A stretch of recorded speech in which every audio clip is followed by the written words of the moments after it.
Well, the recent market surge has apparently cooled off here on Wall Street as the trading week draws to a close right behind me.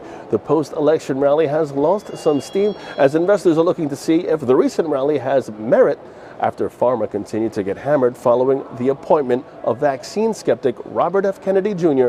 to lead the U.S. Department of Health and Human Services.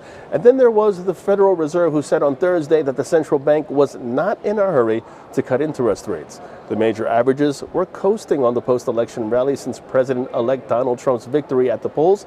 The three indices touched fresh highs on Monday, but that upward momentum has been slowing since. The S&P 500 off about 1.9% week to date. The Nasdaq on track for a 2.8% decline. The 30-stock Dow Jones down more than 1% in the period. But right now, it's time to look ahead. Will the markets catch their breath and rebound once again, or will the recent slide carry over into the new week, which, by the way, is the last full trading week of November 2024 here in the U.S.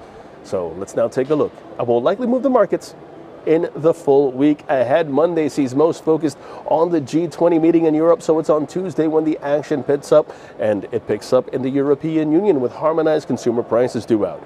EU consumer prices expected negative 0.1% month over month, 2% year over year, while in the U.S. October housing starts, they await housing starts expected 1.34 million month over month. Wednesday sees us in the UK with British October consumer prices due out.